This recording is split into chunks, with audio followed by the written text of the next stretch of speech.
Ding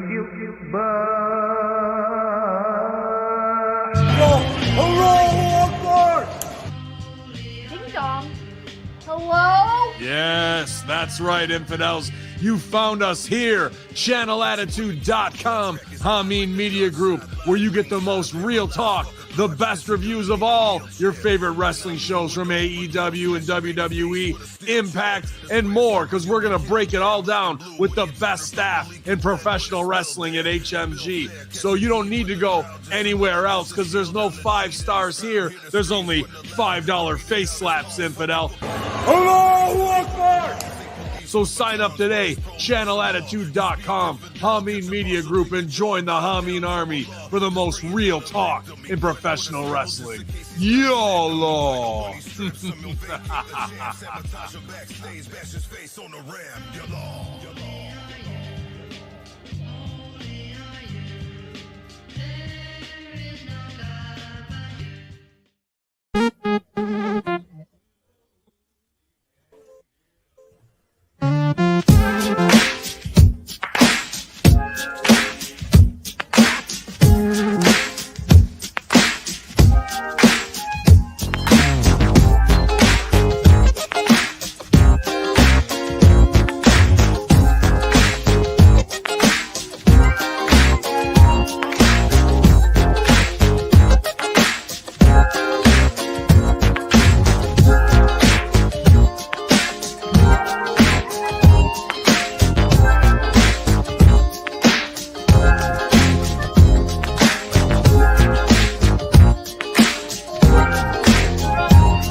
Hello everyone and welcome to the PWC WWE Royal Rumble 2024 post-game show. I am your host Jimmy T.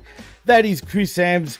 And Chris, what's cracking, man? And before we do get into your introduction, what a weird last few days it's been in pro wrestling, dude. I mean, there's been a lot going on the last few days in pro wrestling. Yeah, it's I mean, everything that happened with Vince McMahon, Brock Lesnar, Slim Jim pulled out of the Rumble, came back into the Rumble after Vince McMahon was officially no longer with TKO. Yeah, there's been some news, Jim. There has been some news, and actually, what is your thoughts on Vinnie Mac and the shitting fiasco, shall I say? That's fucking ridiculous. Listen, I'm the kind of person who always, and I mean always, and you know, my girlfriend will tell you that this is how I am and hates it too. I am always a wait and see kind of person. There's, you know, right now what we have is something's been alleged. You know, someone has been accused of something. Vince McMahon has, you know, pretty clearly done some bad stuff before. So maybe it is more than just an allegation, but I don't know. And my gut feeling is always to wait and see. And I'll tell you why, Jimmy. I'll tell you exactly why. People died during the George Floyd riots, right? And that's what we call them now. But The thing is that they all weren't about George Floyd. There was a major riot in Chicago that same summer, which literally people died from, right? People actually lost their lives in the riots. And it was over a false allegation of police brutality. There was no actual police brutality about which those people were rioting in Chicago the time that happened. They later said, well, it was about George Floyd because George Floyd was a real case that actually, there was definitely some things that happened in that case that shouldn't have happened. We'll put it that way, right? Right. But people have this tendency to do some pretty scary things based off of allegations, and I just don't do that. I don't think that's good for society. I think the best thing we can do is say, well, let's wait and see what happens in court. I think Vince McMahon, like if you're asking me, I think Vince McMahon is probably guilty of this and more. I think he's probably. I think Vince McMahon is the devil, to be honest. I think he's a terrible. So do I. Right.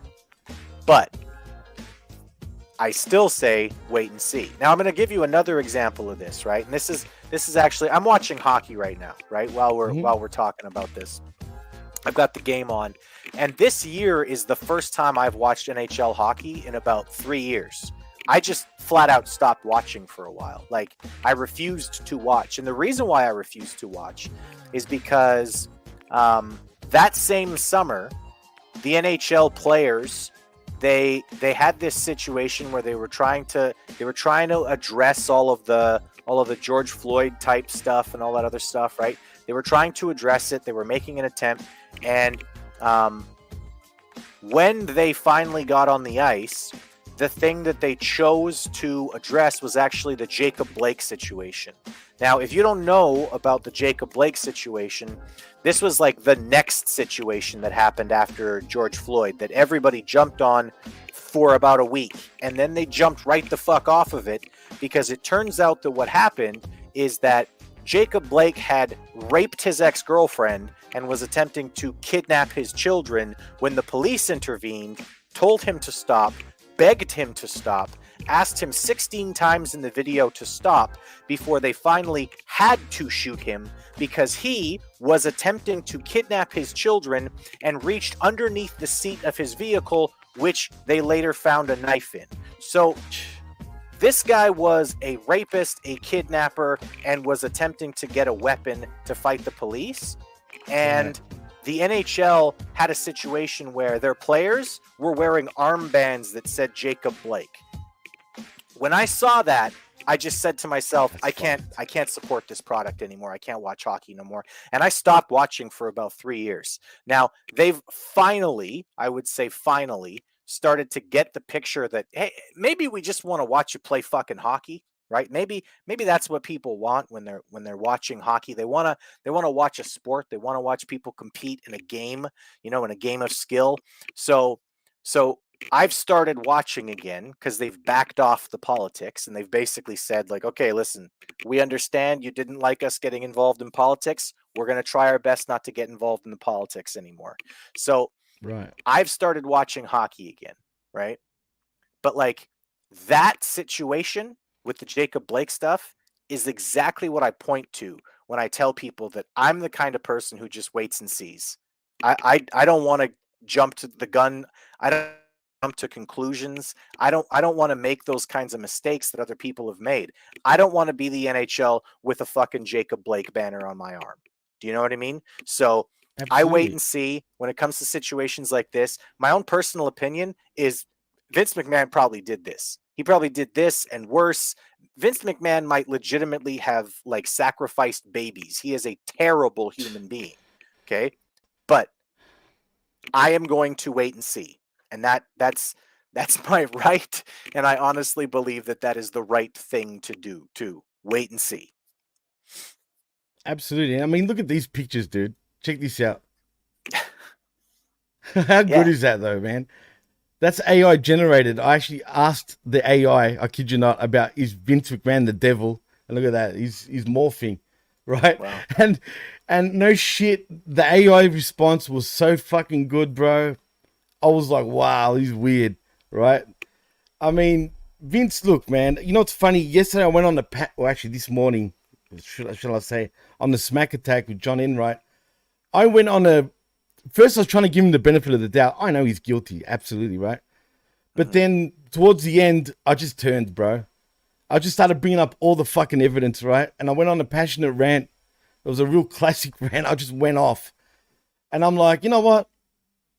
Fuck him. He deserves a rotting jail, man, really. But he's not going to go to jail. But deep down... He probably does. Let's be... I mean, we can go on and on. He probably does. Again, no, he probably Owen Hart alone, bro. Let's be honest with Over the Edge 99, for example. He contaminated a crime scene, dude. That's facts. You know, it doesn't matter if Owen wanted the show to go on or not, or the wrestlers, for example. The point is, he knew what he was doing. He contaminated the crime scene. That got him off the hook, dude. And that's such a ridiculous thing to say, too. Owen would have wanted it to right. like... Owen Hart was never in love with pro wrestling the way that, say, Bret he was in Hart love with the money. is in love with professional wrestling, or that Shawn Michaels or Triple H. There are people who are in love with professional wrestling. Owen Hart did it because it was the biggest paycheck he could have for his family. That's Owen Hart to a T. Okay, everybody who I've ever heard speak about Owen Hart has said that he was a family man who happened to wrestle. He was not a wrestler. Right? Mm-hmm. He was a family guy. He was a family first guy. So when people say Owen would have wanted it, that's people. I honestly believe this. That's people trying to excuse themselves for shitty decisions that they made after he died. Because I don't think Owen would have wanted it to go on. I really don't. I agree. I mean, I agree with you 100%, man. And, you know, we can go on and on. I'm not going to repeat myself. Everyone knows, you know, he's guilty in so many ways. I mean, we've always known about his sex capades. Let's be honest, right?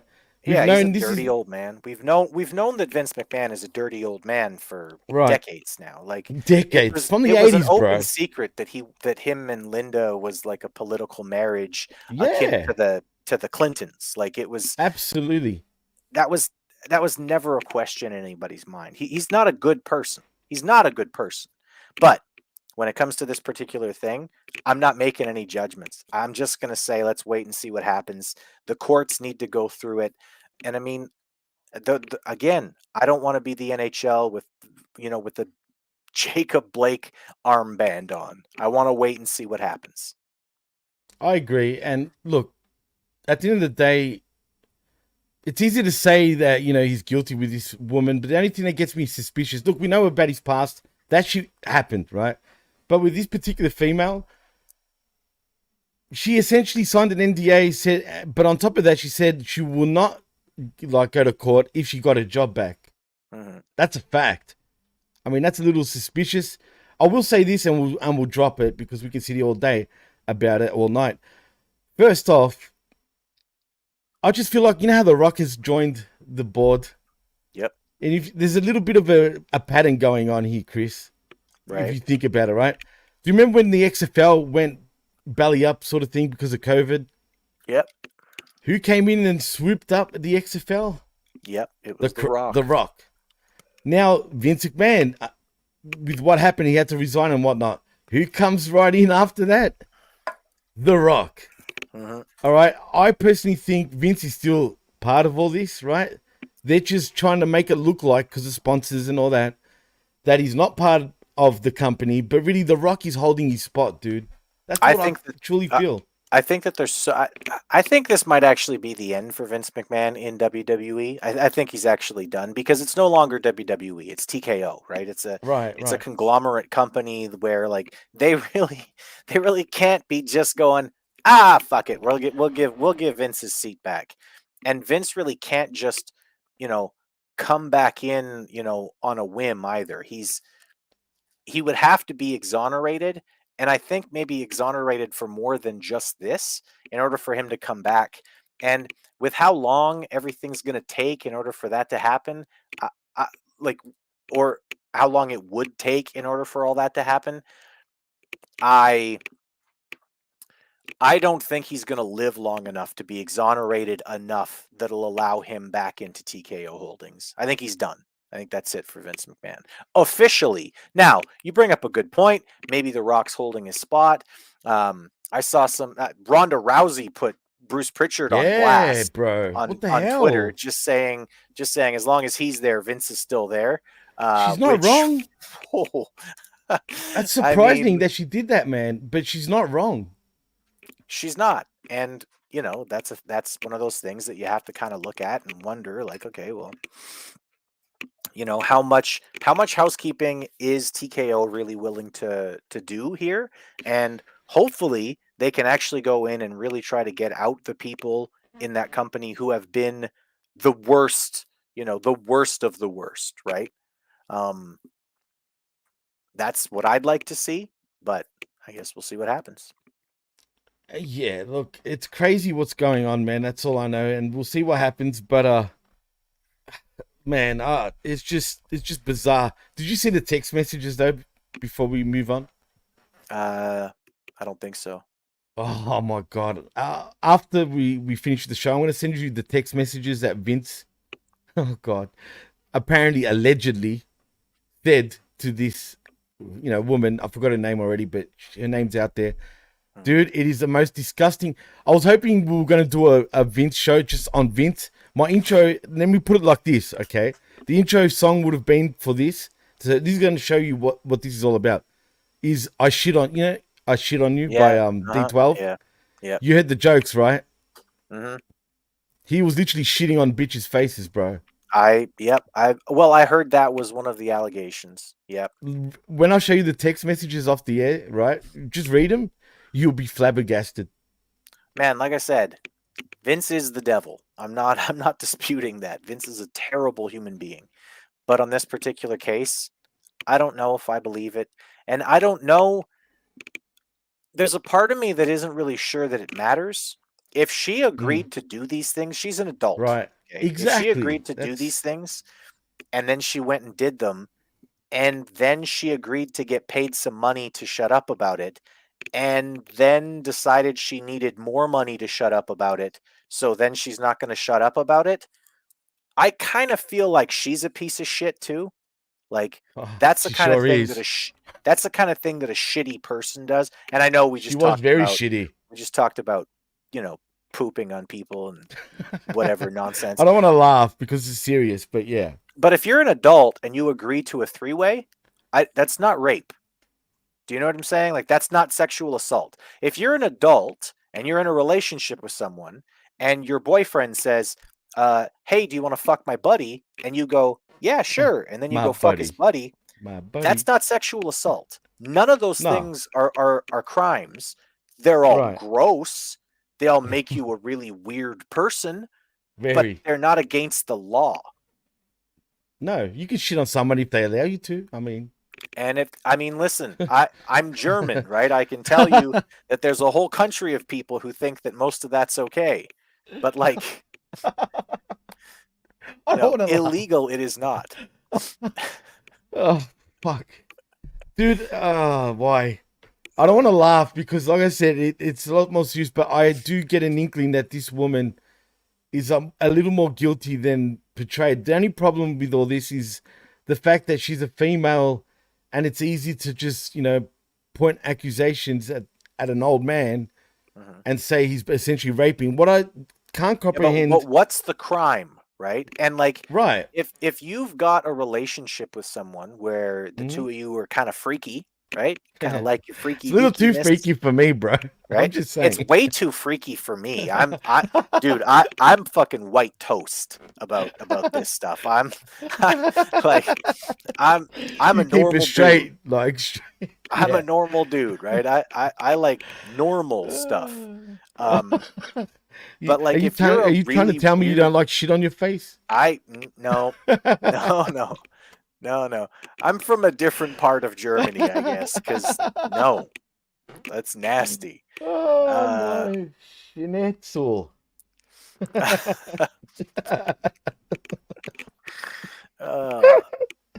don't want to fucking laugh. Let's just regroup for a second. 9 to the Scheisse. 9 to the Scheisse, yeah. Yeah. Oof. And, Yeah, like Lab Rat brings up a good point here. He says it's the employee-employer relationship that makes this messy. And yeah, it makes it messy. But Not the poop. it makes it messy, but I'm not sure that that qualifies as a crime. It is certainly enough to get Vince McMahon like released, as long as it's not his company that he's running and he has all the power over, right? Um, it's certainly enough to release the boss. It's certainly enough to say, okay, that's no longer acceptable. But I don't know. I kind of feel like still in that situation, if you're agreeing to a relationship with someone, it is what it is. You can call it an imbalance of power, but having an imbalance of power in your relationship isn't against the law. No, spot on. And yes, Labrat, it is a civil suit. So he shouldn't go to jail unless, I don't know, unless other women come out and, I don't know. And yes, you're right, Josh. Vince does love bathroom humor in WWE. Hence why it doesn't surprise me in some ways about all the poop. You know what I mean? He just likes poop. You know, dude. the truth is like with all of what we're talking about right now, like there's a very good chance that a judge takes a look at this and says, okay, did you agree to an NDA for $3 million? Yes, I did. Did you receive your $3 million? Yes, I did. Get out of my courtroom. Like, there's a very good chance that happens. There's a good chance that that's what happens. Like, NDAs are not, like, regardless of what people think, NDAs are not binding contracts. Okay? No, they're not. But if you've agreed to a certain amount of money to not sue someone, there's a really good chance that a court of law looks at it, says, you got your money and now you want more money. I'm not giving you more money. Spot. You're right. And Vince is not the only allegation. As a matter of fact, apparently Brock Lesnar is one of these peeps. So and, the accusation that was made about Brock was that Vince had set up a situation for this woman to go sleep with Brock, but then Brock didn't sleep with her because there was a snowstorm that interrupted his schedule or some nonsense, which that sounds pretty suspicious to me, right? If I'm being honest with you. Like, yeah, I don't believe that. I'll be honest with you. I don't believe that. I mean, wait and see if there's proof or whatever. Okay, we can have a conversation about it. Still, it's not against the law. No, it's not. Yeah, that Brad. It could have been Ronda. I mean, maybe she likes strap-ons. I mean, could have been. Could have been indeed. Look, either way, we'll see what happens. As you said, there's also rumors. And look, man, I don't know if I told you this. I probably haven't. You know, our very good friend Achak Brown. I mean, I love him, bro, but Jesus, he's lost the plot, right? He now thinks, and he's got a whole bunch of minions, and we love you, Track, but god damn it, bro. He's come out and said that he thinks Vince pimped out his own daughter, Stephanie McMahon, to fuck, basically, Macho Man, as those rumors have been flying out. I don't believe that, but they all truly believe it. Yeah, it's possible. Really? Do you really believe that? Do you think Triple H would be around this guy I'm sure he would know if that did happen. I don't know. That family seems very weird. Like in a very like in a very like us incest? You know what I mean? Like, you know, Us, you know, the movie Us, where they're like crazy ass rich people. Anyway, yeah, like that kind of thing seems like it's like a possibility. I don't think that that's the case, but I wouldn't rule it out either. Fuck, I don't want to think that far. That's just whack if that's the case. And last but not least, did you bet Shane's issue with Vince and why he's not, you know, close to his family anymore? No. Well, get this. Now, there's been reports that the reason why Shane hasn't been around in WWE and why Vince doesn't want Shane around in WWE is because Vince allegedly tried to coax Shane into also, you know, screwing this woman, right? And Shane was disgusted. He said no. He's saying, "What's wrong with you?" He's tried to stop Vince from doing this shit. Vince said, "Get fucked." He doesn't trust his son anymore. I'm not saying word for word. I'm just giving you the breakdown essentially. And Shane's just like, "Fuck you and fuck off. I don't want to see you ever again," practically. And that I think I mean, is I'll true, be honest. though. If my dad did that, I'd say the same thing. No, go away. Yeah, that's weird. Yeah, I truly think that could be actually true. Stephanie, I'm not sure. I don't think so, man. But it's one thing is for sure though, to end it. I know you never know, right? But one thing is for sure, it's obvious, and I said this on Smack Attack, that it was Stephanie and Triple H that tried to push Vince out initially when all these allegations first came out. Vince bullied his way back in. Stephanie, left again, quit twice. Once Daddy came back, he sold the company out of spite because he wanted to play a power freaking game. But Vince screwed Vince at this point because of selling the company, and now Did he? he's not. Did he? How much? Well, did he sell not his in terms stocks of money. It's not about we his don't money, know. though. Really, he doesn't give a fuck about that. It's all about his power. He's got a shitload of money. He just wants control. Yeah, I mean, I agree. I think that's his general feelings towards things. But I mean, a few new yachts and a couple of good, like, 20-year-old girlfriends who are just after you for your money will solve a lot of problems for a 78-year-old devil. Like, Vince McMahon is an awful person, and he now has enough money that he can just be awful for the rest of whatever's left of his life. Look at him. He's I counting don't his know. friggin' notes right now, bro. The smile. I mean, look at this guy. I mean, seriously. I'm the devil. Oh no, I'm telling you, he's an evil motherfucker. But anyway, he's just a bad weird man. dude. He's a bad man. Anyway, enough of Vincent Kennedy McMahon. This All right. is the Royal Rumble, and you know what? To my surprise, I felt like initially all that crap was going to overshadow the Rumble. Once it kicked off, it seemed fine. Everything's fine. But we start off with the women's Royal Rumble.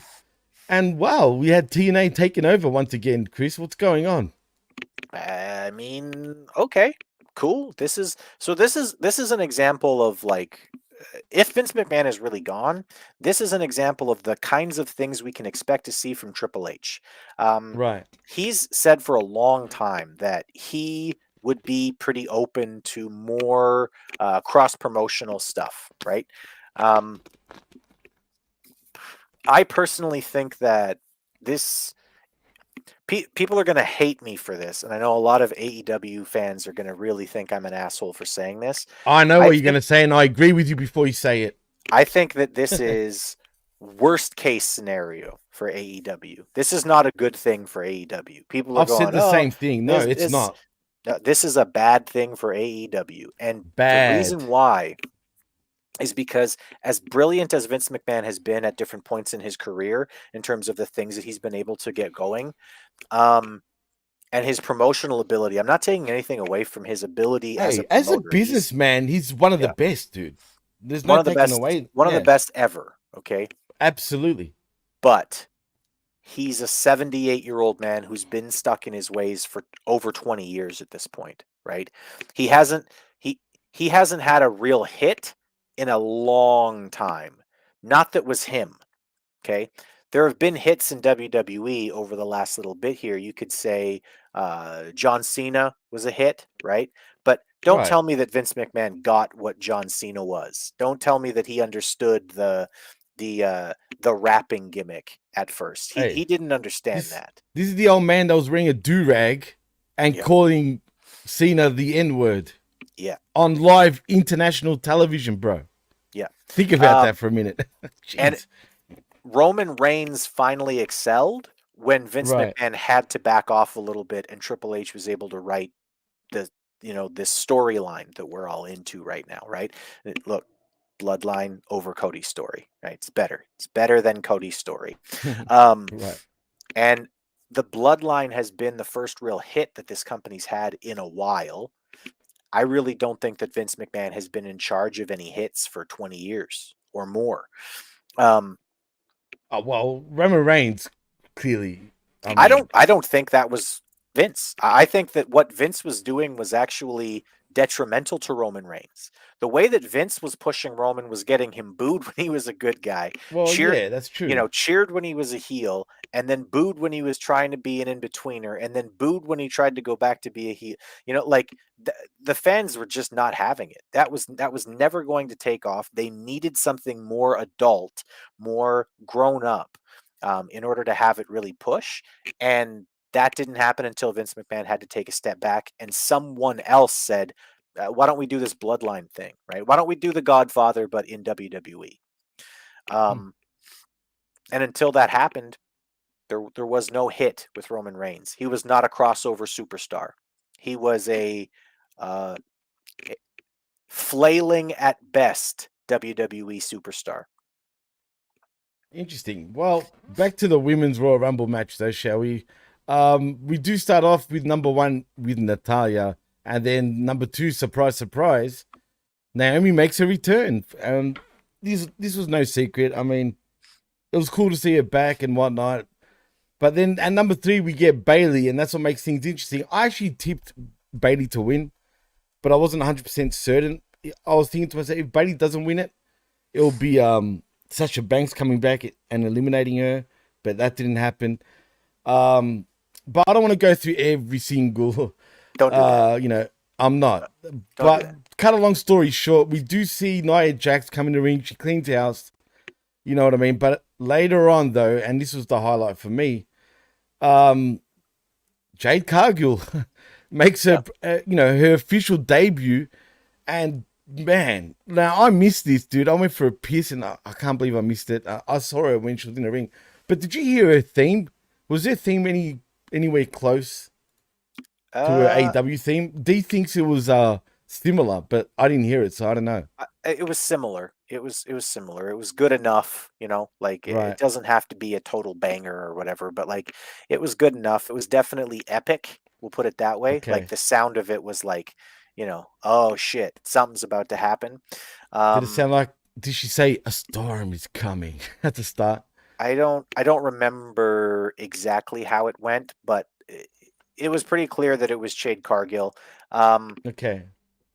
And Similar. Everyone's telling me that, right? Okay. yeah, so also there was another like pretty big surprise, I guess, if you want to call it a pretty big surprise, where Jordan Grace came out holding the TNA Women's Championship or Knockouts Yep. Championship or whatever. She actually was wearing the belt, which I thought was a really interesting touch.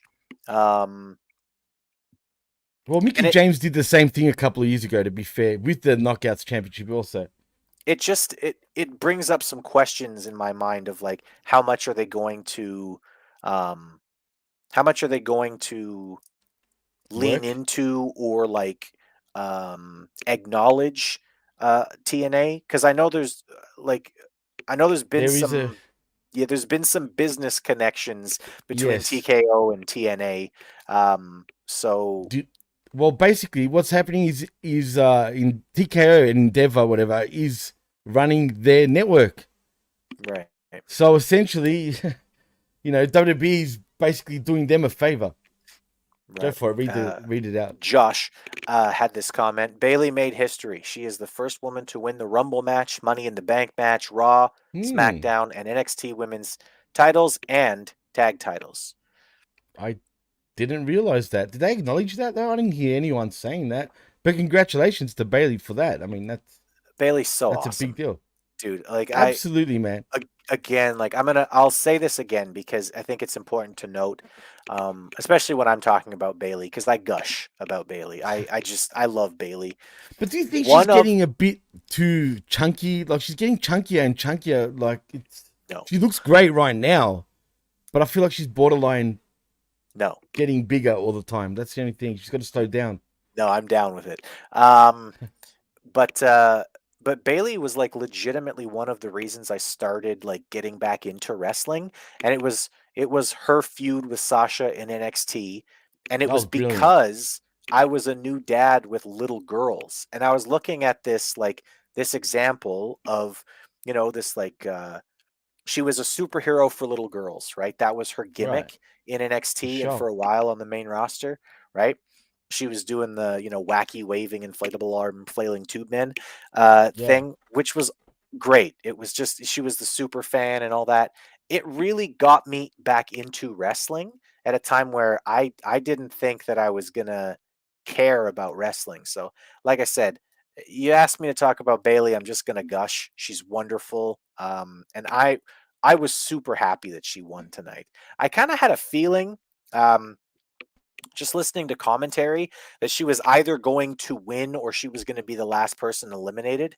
Um, but yeah, I kind of had a feeling all night that it was going to be Bailey, and when it finally was, I was super happy. I'm very very excited for Bailey because she deserves she deserves everything she's going to get. She's awesome. I love Bailey.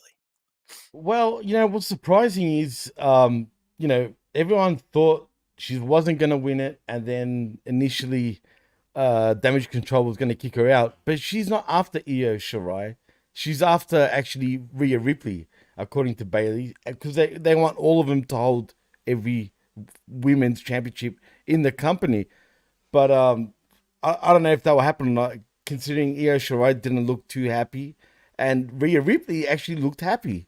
And Labrat, so was I, dude. I was so happy that friggin' Liv didn't win it, because I was worried for a moment. But what about the stare down, Chris, between Jade Cargill and Bianca Belair? It's no secret that the fans have always wanted this. And That was awesome. It was awesome, absolutely.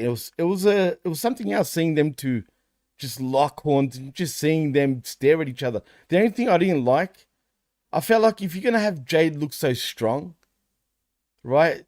I could have, like I said, I went with Bailey to win it, but once Jade was there, I wanted her to win it. You know what I mean?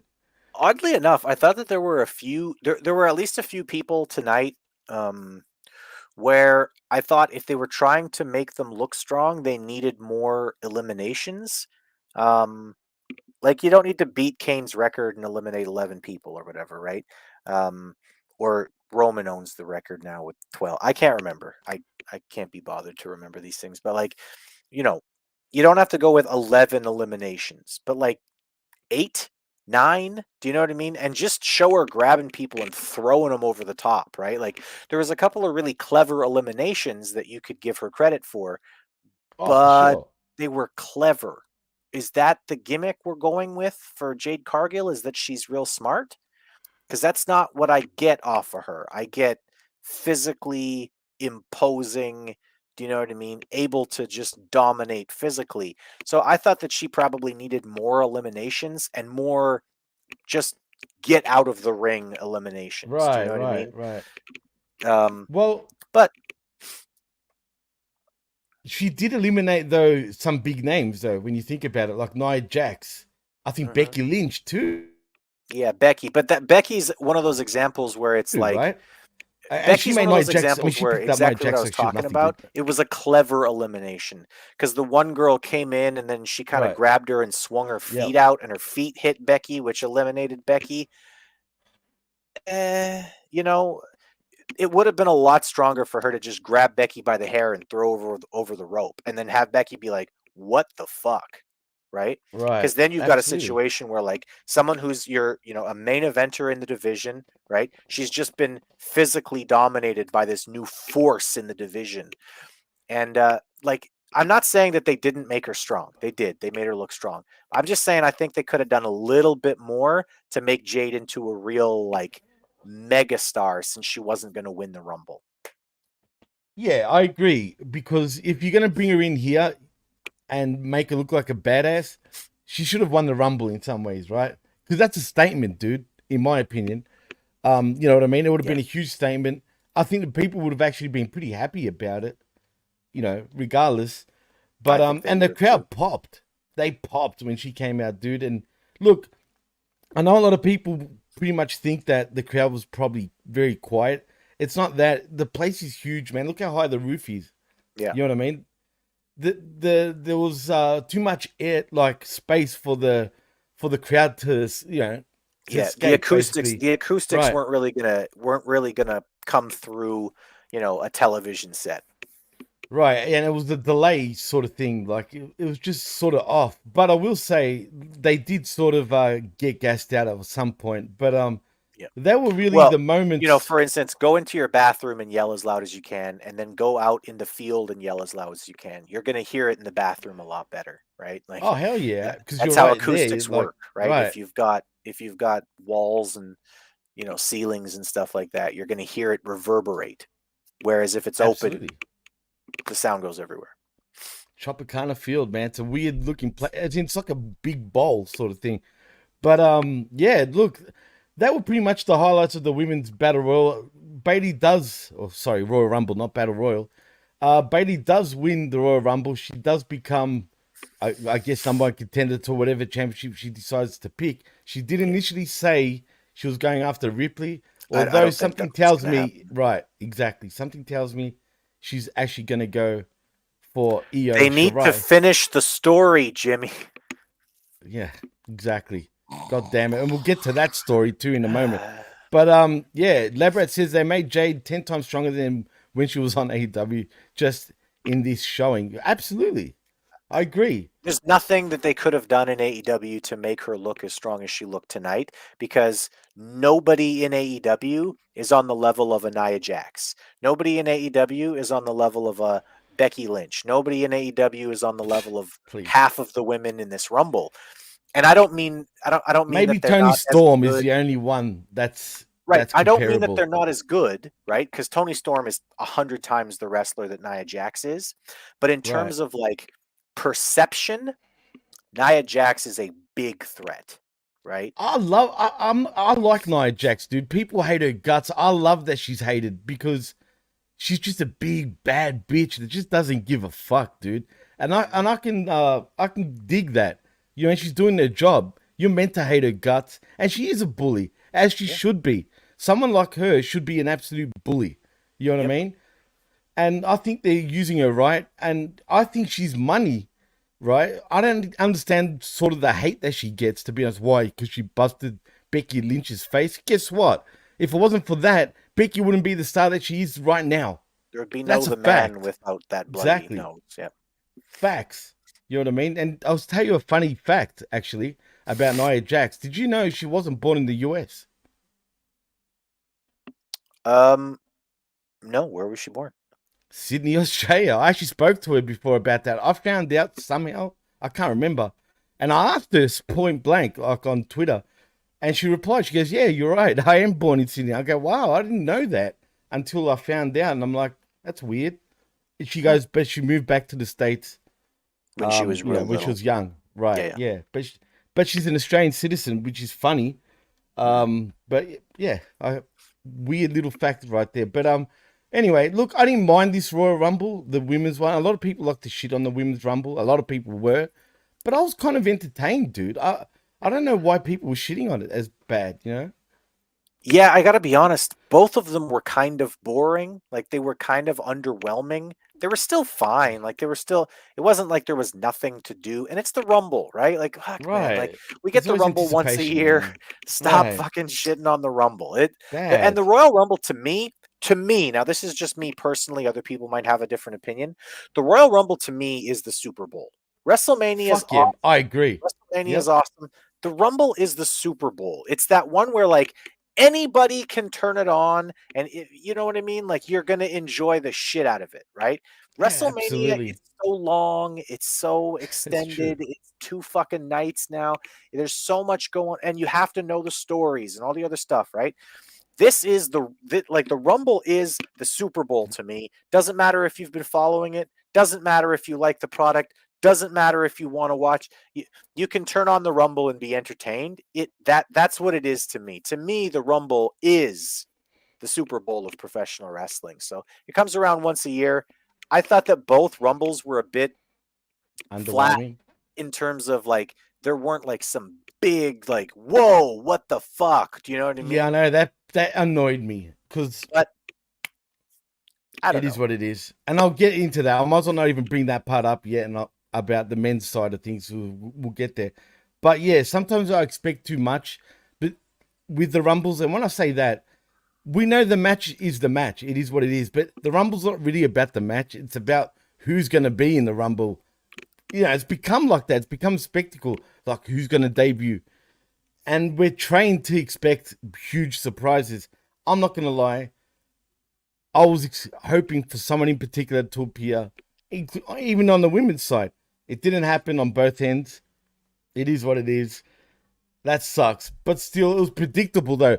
I felt like this Rumble as a whole, I got every single match right, dude. Like, every single match I got right. It was just so predictable this year, which I didn't like. But I will say this. Did you notice that the Rumbles weren't that filled up at any time? Yeah, I guess I did notice that. No, but there wasn't a situation where there were 20 people in the ring at one time or anything like that.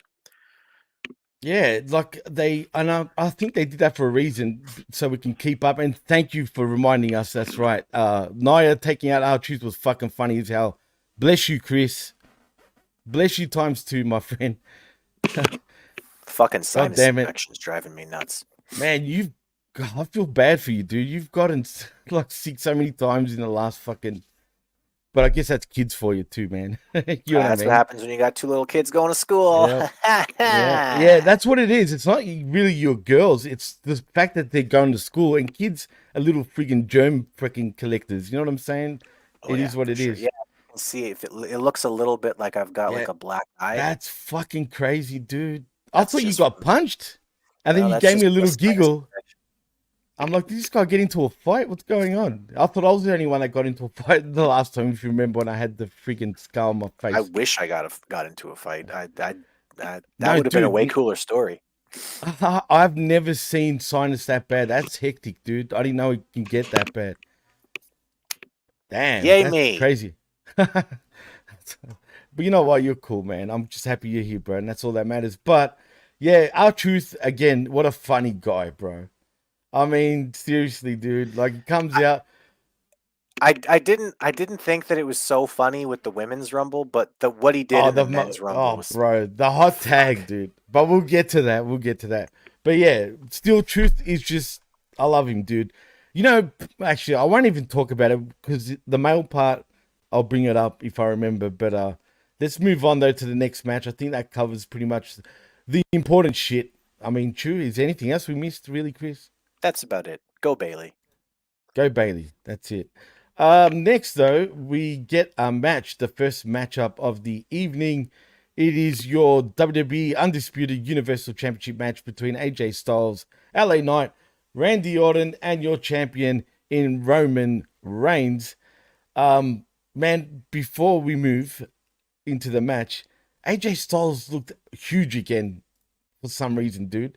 I mean, he's sculpted right now, dude.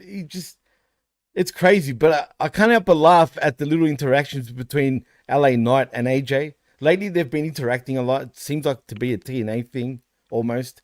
But when he was pounding him on the table, like, head first, I wanted to laugh.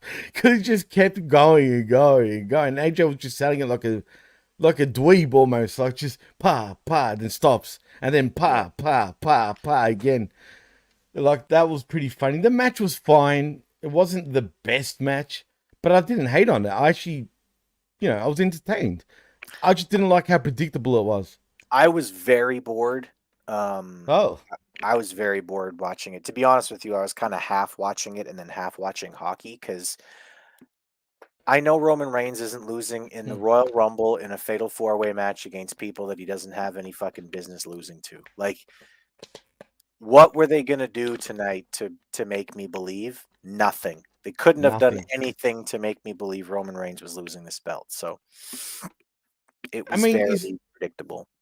when was the last time a champion's lost the championship, other than the Rumble match itself being for the championship? But I'm talking about a normal title match at the Royal Rumble. It never happens, ever. Like, it's very rare. For some reason, Elimination Chamber is the event where the title could change hands. It's happened multiple times. I don't understand why, but does this now? Well, it used to make a lot of sense because the Chamber was like the last pay-per-view Before Mania, which it still is. right. And so the reason why the belt would sometimes change hands is because that was like their get out of jail free card. Oh, we Right. fucked up. We booked a main event that sucks. People aren't going to want to watch it. Let's switch the main events so that way people will want to watch, right? So you could switch the belt at the Chamber, You could have the match at the at Mania between the Rumble winner and whoever you had decided was a better choice than whoever you had it holding the belt at the time. But I don't know. Lately, the belts haven't even been on the line in the chamber matches, so I'm not sure. No, it's been like a Money in the Bank type of situation, sort of, where you win it and then you go for the. Oh no, wait! Last year was for the US belt, I think. Right, which was weird. Yeah. That's not going to happen again. I highly doubt that. If it did, people would just shit on it big time, man. It's Elimination Chamber for crying out loud. Yeah, it's the Elimination Chamber in Perth, though, so they'll probably just put the European title on the line. Oh, if they did that, bro. I mean, come on. The 24/7 championship will be main eventing the show. You know what, dude? I actually think now The Rock versus Reigns is going to happen at Elimination Chamber. It opens it up for it to happen there. Because as we will get to the male section, that's the only way now. It's clearly not happening at Mania, right? Pretty clear. So we'll see what happens there. But anyway, Josh, you're right, man. We said this too about AJ Styles this morning, I think on the Smack Attack. I think you even mentioned it as well. Styles was there to eat the friggin' pin, unfortunately for him. And that's exactly what happened. But you know what? AJ's Teflon, though. Exactly. It does not affect him whatsoever, man. Although Randy could have taken the pin just as easily. You think so? Randy Orton's untouchable. Randy Orton is like the third guy in line for world title championship reigns behind Ric Flair and fucking Cena. Like, true. That's right. Yeah. Randy Orton is that guy's so fucking untouchable it ain't even funny. He's on a different level. He could have eaten the pin too, but AJ taking it doesn't hurt him either. AJ is untouchable. The only thing that would have been wrong is if LA Knight would have taken the pin. That probably would have sucked because LA Knight's been getting built slowly and kind of quietly by this company, right? Like, he's very up and down too. Sometimes I think the other one. Sometimes I think they're very up. They go very up and down with him. Like, I felt like he was cooling off a little bit, then he's back again up, and now I don't think they know how they're going to take that road with LA Knight. Because let's be honest, dude, by the way they're trying to book shit, LA Knight ain't getting no championship when it comes to the World Championship for at least 2 years, it feels like. And the guy's 41. You know what I mean? Actually, this match, funny enough, everyone was in their mid-40s, pretty much, except for Roman. Yeah. Well, listen, I could see a situation where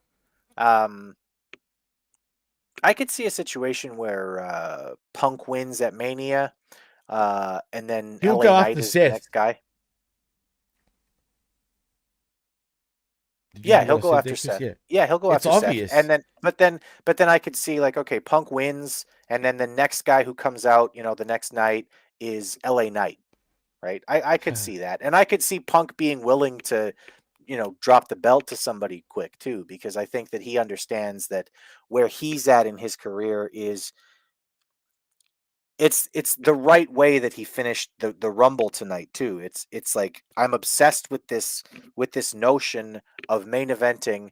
That's the only thing that's on my mind. Maybe I'm a little too obsessed and I can't focus on winning important matches because I'm so obsessed with getting to Mania. And once I do, maybe I fall off a little bit and that kind of thing. And then there can be a whole story of how he needs to find himself again and find the old CM Punk and stop obsessing about main eventing WrestleMania, et cetera, et cetera, et cetera. There's lots of stories that you could tell coming out of that, right? But anyway, I could see a situation where sometime in the next 2 years, LA Knight gets a belt. Yeah, I mean, he's earned it, I think, anyway. But not to mention injuries happen, right? You never know who's going to get too. injured and who's going to need to step up. So LA Knight stays healthy and stays hot. He could have an opportunity to win a major championship here soon. Absolutely. And now let's move on to the next match. As we said, Roman Reigns does retain his WWE Undisputed Universal Championship. But next, it is Kevin Owens versus Logan Paul for the United States Championship. Paul is your champion.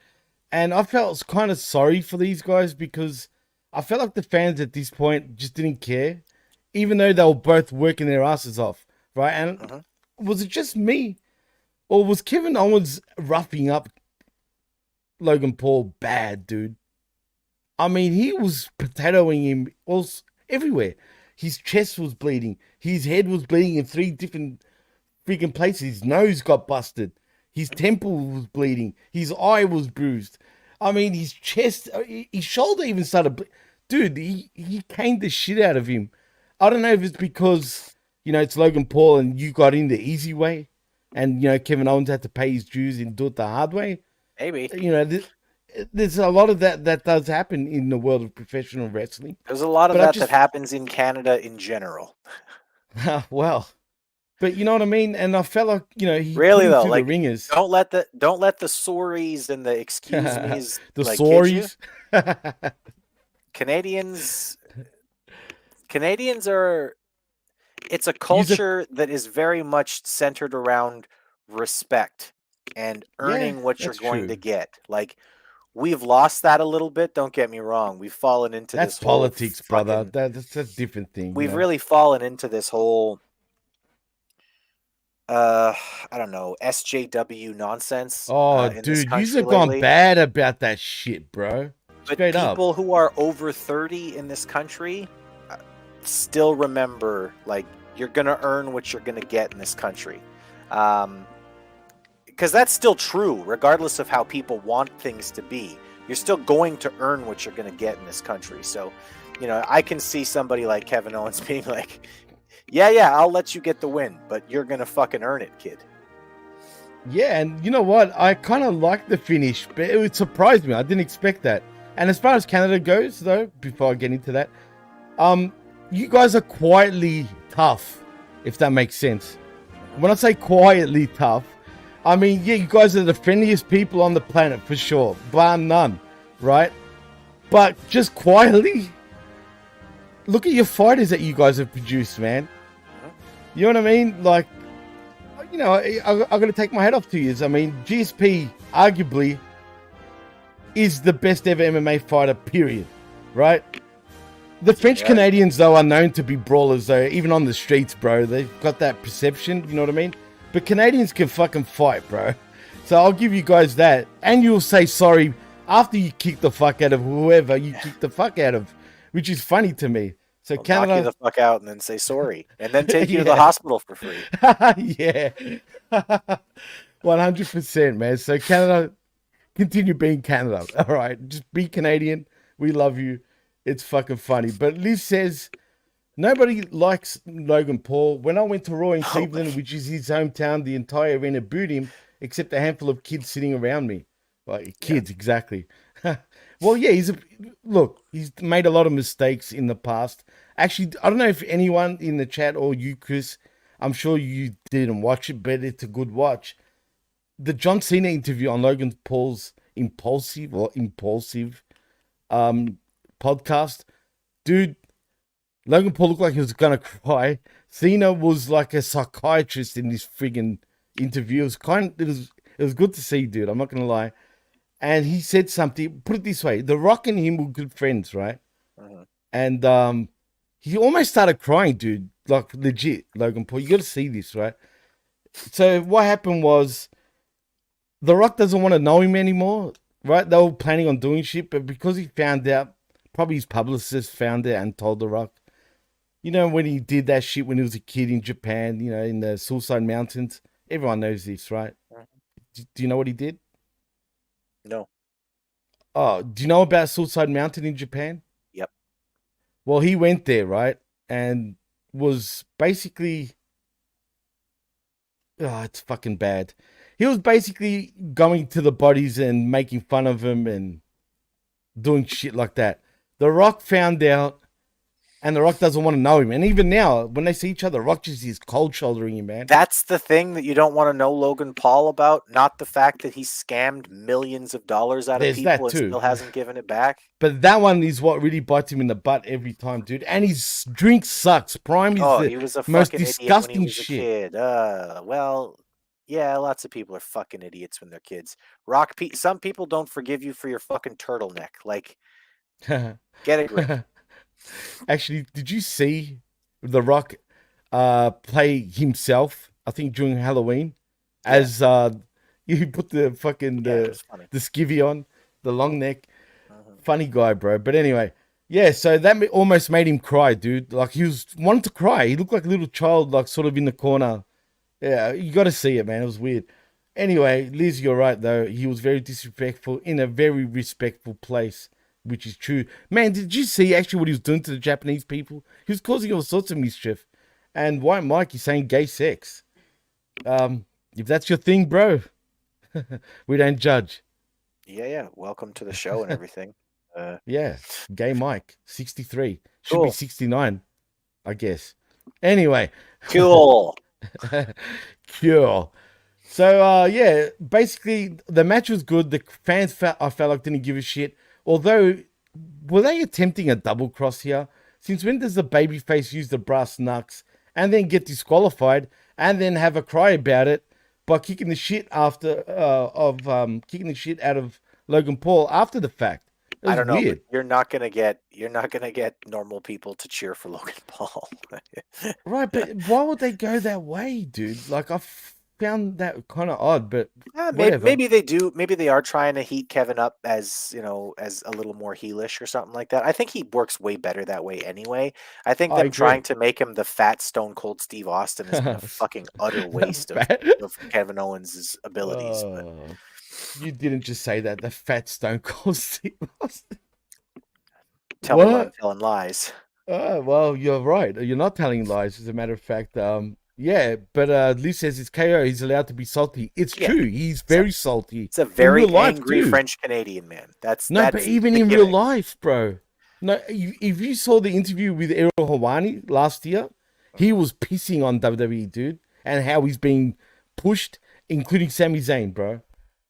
Which surprised the shit out of me. I'm like, damn, this guy's not holding back. So I doubt I would listen to it and say he's wrong. I'd probably listen to it. No, he was right. He was absolutely right. You should check that out. That was eye-opening. But anyway, so yeah, Kevin Owens loses the match, and Paul does retain his championship. Post-match, Owens attacks Paul, though, throws him into the steel steps. He clears the announce desk, power bombs him to the table, and that was that. And then right after that, we do get an attendance number, and they broke the record again, which was apparently 48,044. Anything to say about that attendance? I don't care. I don't believe it.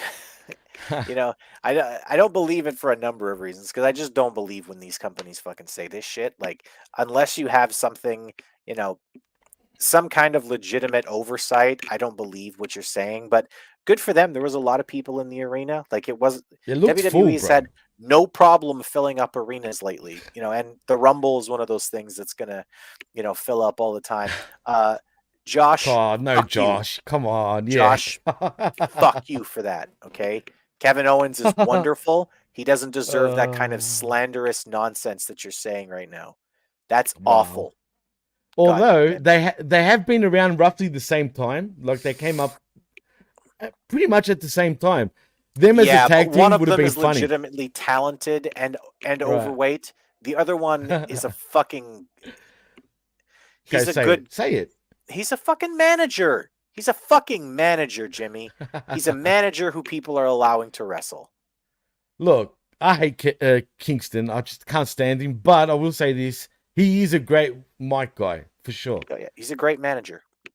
He'd be great as a manager. Be a wonderful manager. He'd be a fire-breathing manager, baby. Barney Cowboy, baby. No, look, man. Can you picture though? Now, Josh, you got me thinking, dude. Eddie Kingston and Kevin Owens.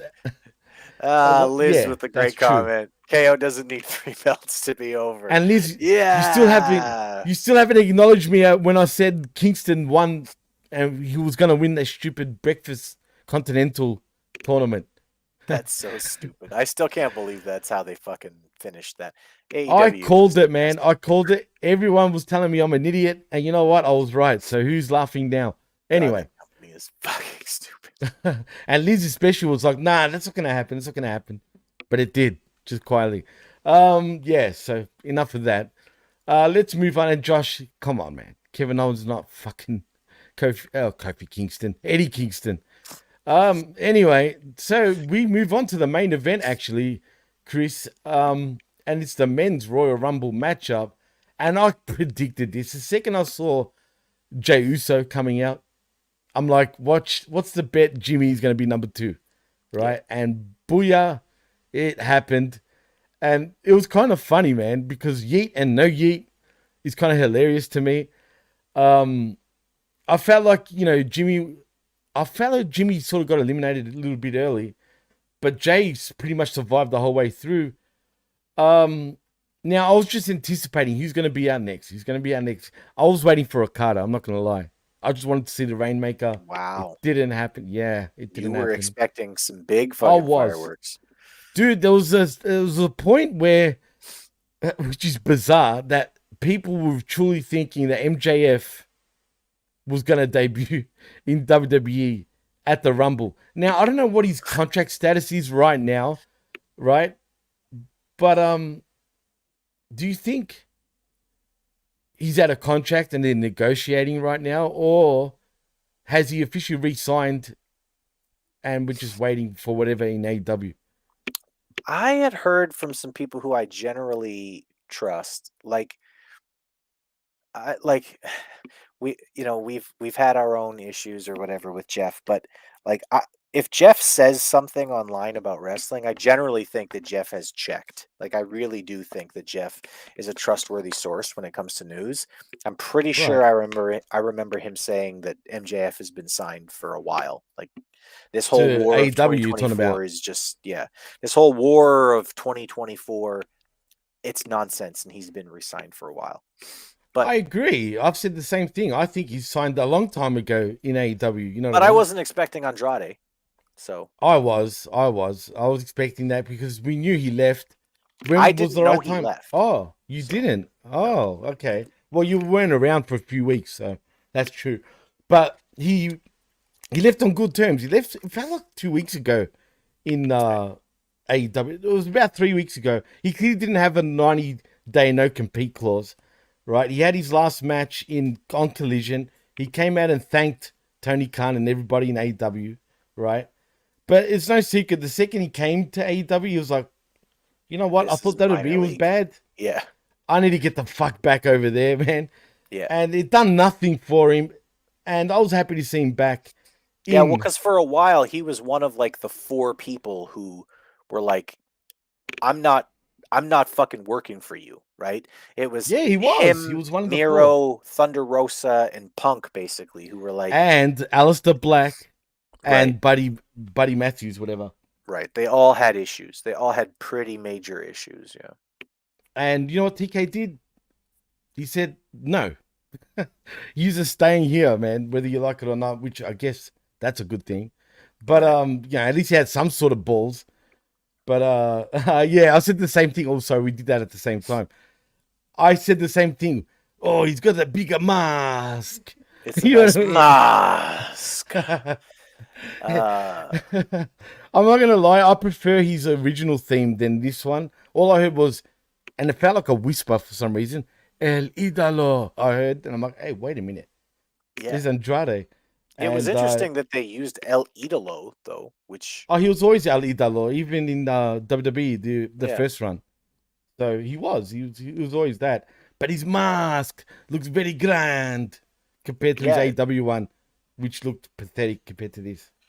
They definitely went all out with the mask for him. They really needed a mask. A mask.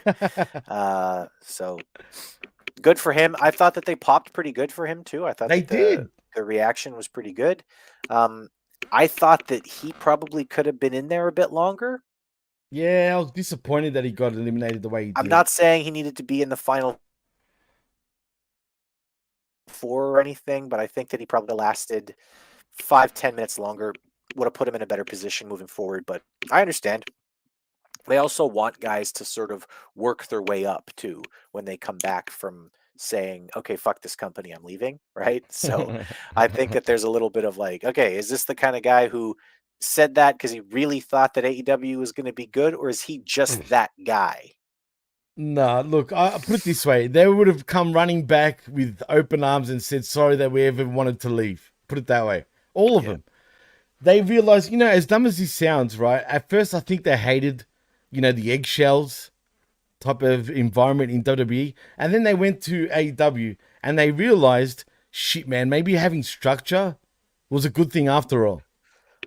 Well, and the other thing too is don't forget that when a lot of those guys left, it was a really weird position where Triple H was sort of coming in charge, right? But then Vince came back, and then Vince was kicked out, but then Vince came back, and it was like there was a lot of like, yeah, there was a lot of problems when a lot of those guys left. So that could be a pretty big reason why a lot of them left, and maybe why a lot of them come back now that Vince is like, I think he's really done now. I don't think he's coming back because WWE isn't owned by one guy anymore. It's part of a conglomerate, and I don't see a situation where Ari Emanuel makes that kind of mistake. I just don't. He's not a guy who makes really stupid mistakes, and letting Vince come back, that would be a really stupid mistake. Well, think about it. Look what they've just inherited, dude. I bet you they're scrambling and they're like, shit, what did we just buy? Look at all the dramas. And they have to like put out all these fires, dude, like in quick succession. Like shit. They just bought the company, bro. Yep. And look at what they have to do. Do you think they even expected all that shit? I don't think they did. You know what I mean? There was too much going on. Yeah, I think that here's the thing. Ari Emanuel is a guy who, again, like you want to talk about smart businessmen. Ari Emanuel is a very smart businessman. My guess is that he did a lot of due diligence, and that other really smart people in the company did their due diligence to know, listen, there's some fucking fires going on over here that we're going to have to put out. But I actually think that it might have been part of the reason why they didn't make a big fuss with Vince when they first like bought it, because I think that they kind of were like, okay, Vince, you can be on the board for as long as it takes before the next fucking thing happens. You know what I mean? I think that it was very much just wait, Vince will fuck it up. Well, to be fair, it's not that he fucked it up. Remember, when he first resigned, it was because of this. We just didn't know who the female was, but it was for the same reason. Now, this woman decides to come out of hiding and show herself, literally, like what she looks like, what's her name. And the timing is just pretty convenient for me, but it is what it is, you know what I mean? And yeah, they have to put out all these fires. I feel bad for UFC and Dana White, though, in a way, because this affects them too, considering they're both together, right? So having WWE on all these dramas, imagine Dana White, he'd be like, fuck these guys. I don't think it makes any impact on them whatsoever, and especially the UFC. I feel like the UFC is pretty much Teflon. Dana White is Teflon. There's videos of Dana White shoving his fucking wife and she's Teflon. Nobody even fucking talked to him about it. It was just like, can you believe that shit? I've seen that, man. He gave her one big in public, and no one fucking bat an eye to it, man. Pretty much. You know what I mean? Really, he should have been fucked. Yeah. But that's Dana White. He probably should have been fired, but yeah, he should have. But he's the best man for that job, but bar none. Anyway, so back to the men's Royal Rumble. When Grayson Waller came out, he fucking made me laugh, dude. I'm not gonna lie. When he's like, yay, yay, he's in a high pitch sort of thing, and just absolutely destroying the yeets and no yeets. But he got thrown out pretty quick, so there goes him. That was a little highlight by me, and he got eliminated by Carmelo Hayes. But then when we saw Andrade and his mask, we see what's called Santos and his poncho coming out, which was a nice poncho, just quietly. I liked it. And poncho. Oh, you muted your TV, Liz? Why? You didn't hear the mask. Anyway, yeah, and I think she means for Grayson Waller. Oh, come on, Liz. Really? Is it his accent? If that's the case, you must hate my accent then. You don't sound like Grayson fucking Waller. I told you why, because you know why. Grayson Waller is the fucking Bogan. He's a Bogan. He's the Bogan of Bogans. He's the Bogan's Bogan for Bogan's sake. I'm a wog, he's a bogan. Yeah, you're a wog. You sound like a wog. You look like a wog. You're a wog, all right? I definitely look like a wog. That dude's a bogan. He's fucking annoying. Well, just for anybody that doesn't understand what the hell we're talking about, what he's saying is Chris is calling Waller a redneck, and basically I'm an ethnic. So that's what a wog means. Just That's right. in case anybody doesn't understand what the hell we're I'm being talking about. racist in Australia. No, not really. We call each other that type of shit. I know. As I've explained. I know, man. It is racist, but don't get me wrong. But yeah. It could be racist if I was saying it in a derogatory way and I meant it and all that other kind of stuff, right? Well, wog is like the N-word to us, like, for example. You know what I mean? Yeah. So, But yeah. I don't care. If I come to Australia, I'm going to call you that in public anyway. Yeah, but see, we're very easy, though. Like, we don't really Yeah. get upset over shit like that unless you mean it. If that makes Right. sense. And that's what I Right. mean. There's a difference between using a word in a way that's derogatory and using a word in a way that isn't, right? When Right. I was a kid, I've always been a hip hop fan, and I'll tell you this, I still sing all the fucking words to DMX. All Yeah, bro. the words to Oh. DMX. Okay, I still sing all of them when I'm fucking singing DMX. So don't at me with don't use certain words. I'll use whatever fucking You words culture I want. vulture. I just won't use certain words in certain situations, right? If I'm angry at someone who's a German, I'm probably not going to call them a fucking, sausage or whatever, right? Like I'm probably Schnitzel. not going to, Oh, schnitzel. right? I'm probably not going to use like ethnic, slurs as an insult. Like But a I'll Hun? probably use Hun? them. No, yeah, exactly. I'm not going to do that either. Even Sorry. though I'm Irish, right? I Even know. though I'm Irish, and it's a very common thing for Irish to refer to British people that way, I'm not going Yeah. to do that, right? Sorry. Because it's By the way, because because that's it's pretty rude. bad, that term. Right. But if I want to sing an old Irish, song that has that in it because they're talking about it, I'll fucking sing the song and go fuck yourself that you don't like it. It doesn't mean I'm racist. It does not. That is I not will what give racism is. Racism is a very specific thing. It is the belief that someone is either better than or worse than another group based purely on their physical characteristics and the race which they fall into. I don't even believe that our fucking understanding of race makes any goddamn sense if you understand the fucking the fucking context of the history. We've of the lost world. what race means anymore, None. bro. Now being Jewish is a race. Right, being Jewish is Think a about race, that. or like being Muslim is becoming like a race also in a Muslim. Yeah, way. I've heard people use that before. Muslim. Yep. What about the Muslim race? There's no Muslim race. There's There is no no fucking Muslim such race. thing. That is ridiculous to suggest. Okay, Islam is a religion. That's like saying the Mormon race. There's no Mormon race. I've heard that too, Okay. bro. Right. I've heard that too, man. It's a ridiculous thing to believe, but it's also something that like it's a problem in our society that people believe. Bad. So Big time. words are not racist. It's the concept. It's the context in which you use them that can or can't make them racist. I'll defend that till the end of my life because I know what fucking words mean, and racism is a very specific thing. Okay. Yep. It is the belief that one race or another is better or worse than all other races based on nothing more than their physical characteristics. That's exactly what racist means. Like the term racist is exactly what you just said. Yeah. But us as human beings, right? I feel like we're just going backwards, bro. We just don't understand the concept of shit and what it means anymore. Yeah, Straight up, and it's getting we've worse. lost the meaning of words, and it's gotten really Yeah. bad. By the way, you can look it up, but I have a far center episode based on this subject, on the True. meaning of words and why it's important that we know what words mean before we start saying things. You did. That was a great episode too, by the way. Thank But yeah, it's true. But trying to tell people this shit, they just turn on you, bro. Yeah. You know what I mean? And the fact that, man, Jewish, you can be any. I know black Jews, I know Russian Jews, I know Greek Jews. You know what I mean? It doesn't mean they're all the same race, man. They're not. But whatever. And yes, Josh, you're right.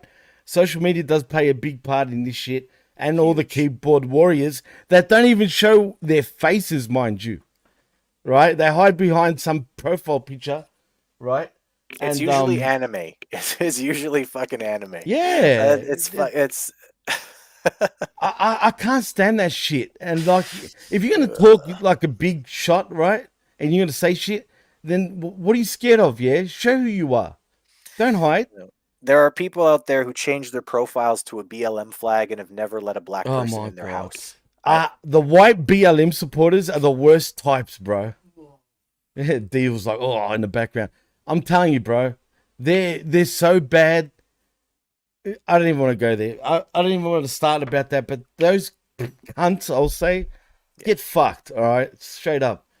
Anyway, And when he says cunts in this context, it's bad. Yeah. There's multiple Yes. ways to use cunt. this is not in Australian Australia. cunt context. This is legit cunts. You know what I mean? Yeah. Surely people know the difference when I say funny cunt. That means that's a positive cunt. But when I say cunt, straight up, who's this guy? Yeah. Panda we Waffle gotta- HD. Oh, I don't know. good. Hey, what's up, Panda? Thank you for finding us. Yeah, well, he goes on to say, just found the stream in suggested videos. Well, that's great. Hey, the algorithm's working, Chris. Yeah. So what are your thoughts on WWE moving from the rumored plan to have Gunther win Rumble? The shift to Cody seemed like a massive shift. Not really, dude. I think that was always the plan. Yeah. They fucked the story last year, dude.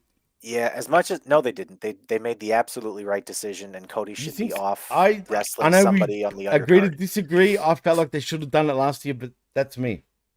Yeah, Cody should be wrestling somebody on the undercard. Gunther, yeah, I would have loved that. That would have been awesome. Oh man, I would have been on here just gushing again about the fucking Rumble winner. I always thought it was either going to be Cody or CM Punk, and I thought that I Cody said the was same the one thing, who man. made the most sense, because Punk doesn't need it. He doesn't need it to get a win. No, Right? he doesn't doesn't. need it to get in that position. He can just poke at Seth Rollins for the next month or whatever, and they'll because just announce it. because he was the second last guy, also traditionally that guy becomes the number one contender for their brand, right? Which what seems like would be CM Punk now going after Seth Rollins to get his main event match. That's what he wants. It's not about him winning championships. He's been there, done that. All right. He just wants to be the main event. And I will say this, Punk looked freaking good, actually. I'll give you that. Yep. Not only did he look good in the ring, but he looked healthier. He gained a bit of weight. He kind of almost looked old school Punk-esque. He never looked this fresh or good in AEW, not once. If anything, he was aging, bro. He had some really good moments in AEW, but they were early. As it went on, early, you could definitely see he was fucking tired of it. He was dead over it, bro. He was losing weight. He didn't seem motivated. Here, he just seems happy. And guess what? The youngsters, have you seen him train all the guys at NXT, bro? Yeah. Yeah, they love him. They love him, dude. How do you go from one company to another? One side just doesn't give a shit, right, about any sort of advice from any veteran. And is that Panda Waffle HD again saying? That's pretty funny. Oh, I just want to see the belts come that. off Roman. It could be Hornswoggle for all I care. Wow. Amen, brother. Amen. No, look, I'll tell you what, Panda. I think it's safe to say that Cody's going to finish his story, and if he doesn't win the championship now, Cody is done. I'm telling you, man. I think he surely defeats Roman. Roman disappears. Look at you licking your lips like he's going to lose. But no, really, though, in all seriousness, well, dude, it'll be a riot, I think, this time. If he doesn't fucking win, bro, do you think there's a chance? Really? He's winning. Yep. Come on, dude. Come on, bro. Yeah, I agree with Panda Waffle right now, man. Cody will be demanding releases. They don't give it to him this time. Here's the crazy fucking thing. I actually think Cody believes that it's better for his story to lose. And to be the underdog who has to really just be the guy who comes back from not just losing once, right? Not just losing one time in the main event, but losing multiple times in the main event of WrestleMania. After The winning guy 2 who, Royal Rumbles back to and back, that's the especially, well, ultimate and think choker. about his dad. Think about his dad, Yeah, right? but he never It won wasn't 2 like he Rumbles. just came out and won a fucking won a world title, because he had to get the story right. And the story was always, all right, I've tried and I can't win and I can't win and I can't win. And listen, I'm going to tell you something. As somebody who's come back from like major losses in my life, like major things have happened to me before where I have truly felt like I can't possibly do this thing that I'm trying to do. The fact for me that I was able to come back, and like I'm talking about something very specific. I passed an obstacle course that I had tried to pass 6 times before and failed. I passed on the 7th try. Is this what I right? think you're talking about? Yeah. So I had passed this thing on the 7th try. I'm not like exaggerating. I failed this fucking obstacle course 6 times, and I worked ain't lying. really fucking hard to get to the point where I finally won.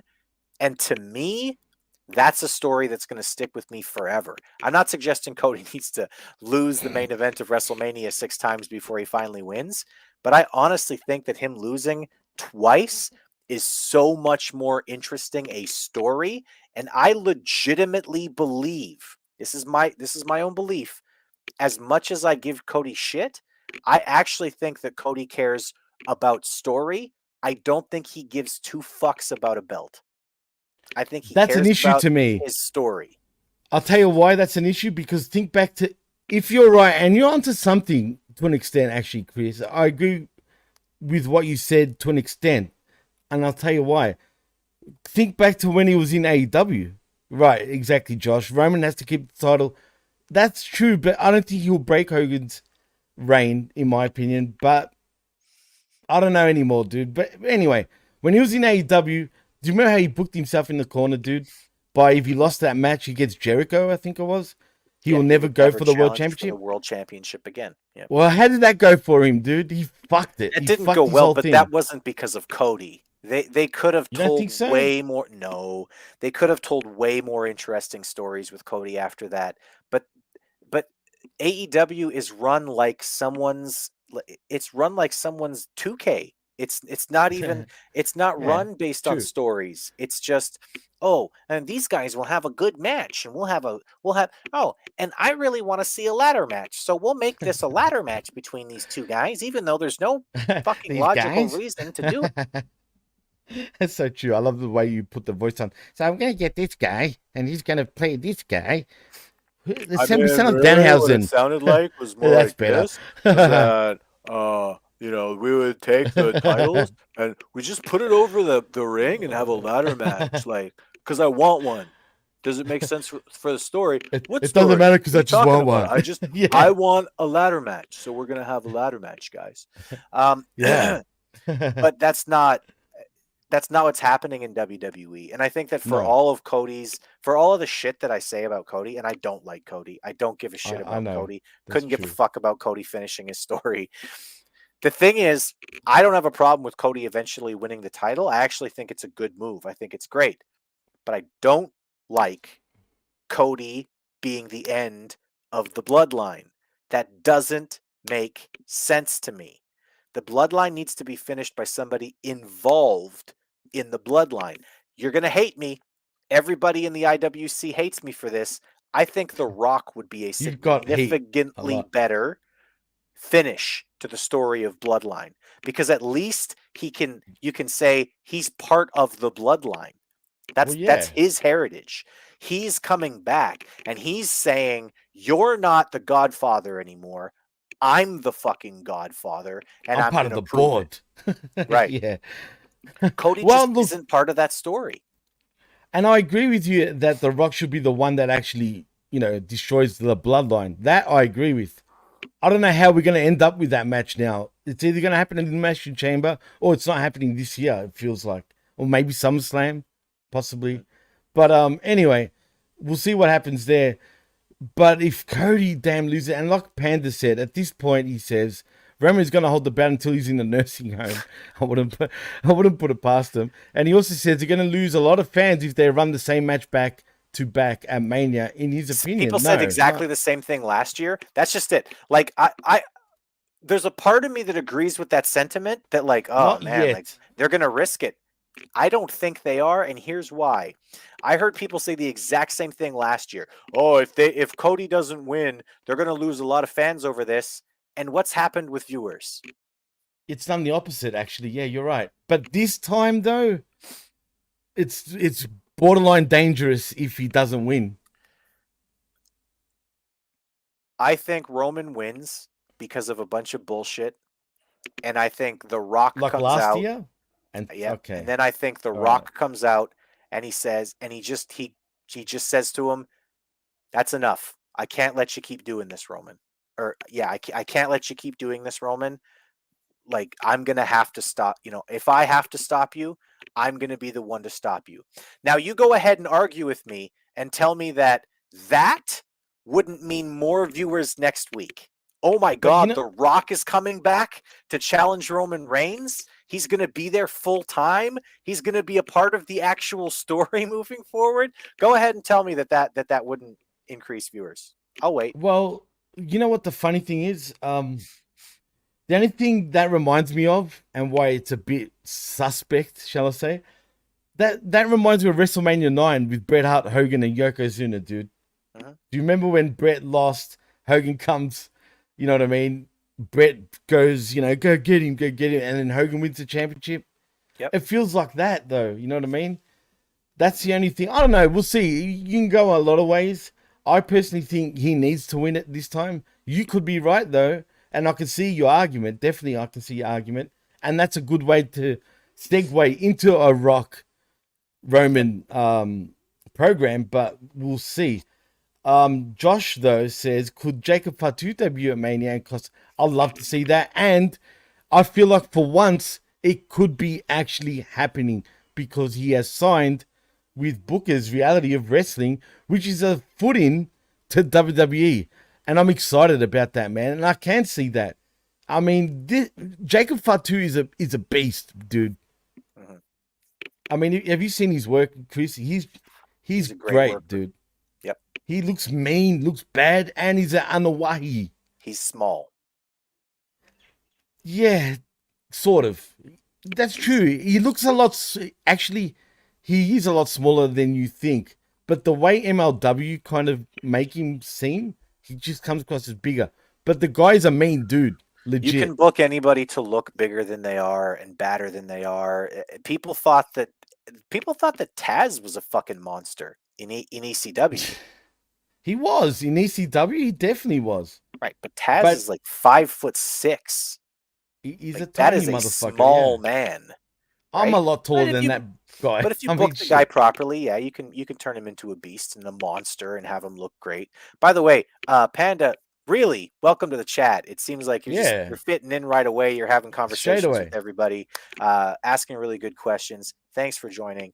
And also, thank you to the chat for being welcoming to Panda Waffle. And I see that. Awesome. We love you guys. Absolutely, man. But yeah, like I think, like, I personally feel like Cody's story has to take a backseat to the bloodline.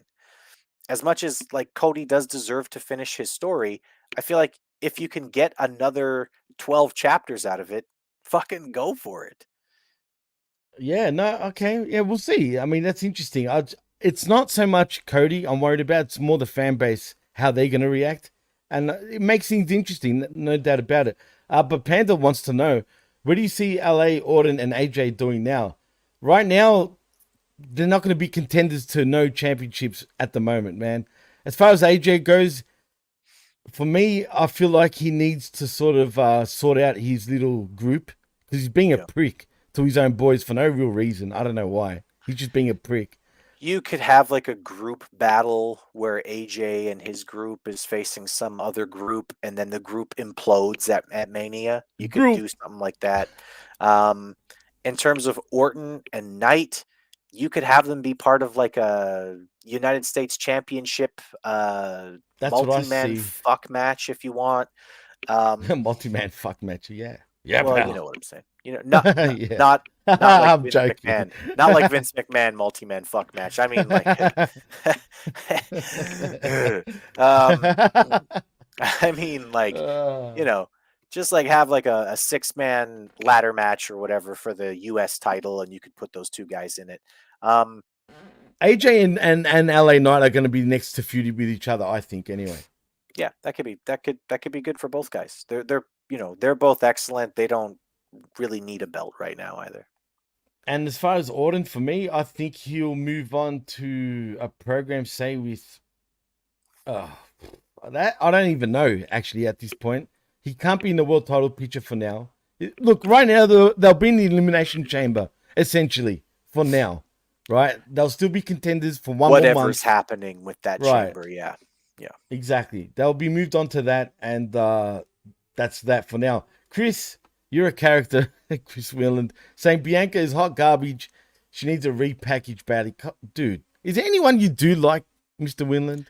I think he's right. Not that she's garbage. Bianca Belair She's is not one of the garbage. most talented workers on the roster, but she needs a repackaging badly. Because this whole like, yay, look at me. I'm a super duper happy person. Look at yay, everybody. It's fucking lame, dude. Like, Plus, I the thought, EST is a heel thing, dude. In my opinion. the But EST anyway. thing is great for a heel. That's fantastic for a heel. As a face, it's like, how long ago did Vince do his, we think that the era of superheroes who tell you to say your passe. prayers and take your vitamins is definitely passe. How long ago did he give that speech? 28 years ago, probably nearly 30 years ago, dude. And that's basically Bianca 97. Belair. Say your prayers and take your 98, vitamins, folks. Well, yeah, and Liz brings up an interesting point. But I'm going to use my hair as a weapon, and she destroys people. But you know what? What Tiffany did, and I forgot to point that out, was perfect by pulling her hair. Oh, pulling that was. I forgot to mention that. That was a great cool spot in the Rumble. I like that. About time someone actually did that to her, right? And we know it's a hair extension, right? So the fact that she was holding on to her actual hair as hard as she could, that must have hurt, man. But that was great. And yeah, the hair thing. The only thing I don't like about the EST character, though, is like if I was a babyface and she was a heel, I'll turn around and say, you're the sluttiest, the bitchiest, like the dumbest. You can go on and on and on about the EST thing. Right. That's a good promo. Yeah. Well, yeah, but that's your natural comeback, would it not? Yeah, but that's a good promo. That's a real. Why would you not want to have a good entertaining That's what I'm promo saying, like right? That? That's good. Yeah, it's awesome. I'm surprised that heel hasn't actually done that to her yet. Right now, currently, they should. But right, they should say you're the stupidest. You're the yeah, laziest. the dumbest. Yeah. You could say all sorts of shit, but it's almost endless. But yeah, it's true. But anyway, Panda also wants to know, anyone catch the foreshadowing by Orton when he said the only number that would matter at the Rumble is 15, and Cody entered at 15. Nice little bit there. I didn't catch that, and thank you for pointing that out. Actually, that is interesting. So there were two meanings there. Well, there were two meanings. First of all, it was probably foreshadowing for Cody, but also Randy Orton becoming the 15-time world champion. Ah, wait, isn't he 15 times already? I think he's 14. Okay, all right. You also want to ask, what if a special twist of Mania is Rock? Nah, people would be disappointed in that, man. Why? The Rock has already put out the challenge. Essentially, that's going backwards for me, anyway. Chris, I don't know. Do you think that's going backwards, or that's viable in your eyes? I don't like that. I think maybe Rock as like a special enforcer or something. The same thing, isn't it? No, in a way. I don't know, man. I don't know. I don't like Rocky in a fucking referee shirt. Not after what he said. You can't have him in that role, man. He needs to be going after Roman. Like, yeah, I can see him doing a thing where, like, Solo comes in to hit Cody with something, and Rock gives him a rock bottom and is like, get the fuck out of the ring, right? And then eventually Roman wins by some other means or whatever, and then you have the stare down afterwards where Roman's holding up the belt and Rocky's like, you and I, we got to talk. That would be a huge moment, and I can picture the posters after that, hyping up that. You know, it's like Hogan versus Ultimate Warrior back at WrestleMania 6. You know, the ultimate challenge. You know what I'm saying? It gives me vibes of that. Oh yeah, Chris. Yeah, that's kind of weird. Ava Rain is the new Stephanie oh, come on. Come on now. Anyway. Who's the new macho? Just kidding. Oh, okay, we're not gonna go there. Oh yeah, dig it. Chris says, I had a Sweet 16 going on with a bunch of people, and not one person cared a single bit about Bianca in the Rumble. Most having never watched wrestling, though. Ever. Jordan Grace and Bailey and Naomi impressed. I can't stand Jordan Grace. Chris, I know you're a fan of hers. Not you. Fuck you. Oh, okay. I was gonna say, calm down, I don't son. like that fucking crazy ass bitch. Jesus. I know you don't like her. I was just gonna say Winland. I can't stand her, man. I cannot stand her. I don't like her in every sense. I don't find her attractive. I don't find her tough. She's tiny. She's got big thighs, so what? Look at her compared to WWE women. She legitimately looks tiny. And she's not attractive at all. She looks emaciated. Like, as weird as that is to say about somebody who's a bodybuilder, her face. She's degrading, bro. Yeah. Ugh. We're assholes, but. And I know a lot of. Yeah. He's legitimately dry reaching, folks. We're assholes, man. Fuck. Look, yeah. She looks like a female. She looks like a female Terminator. She looks more like a female. She looks Beaver, like a female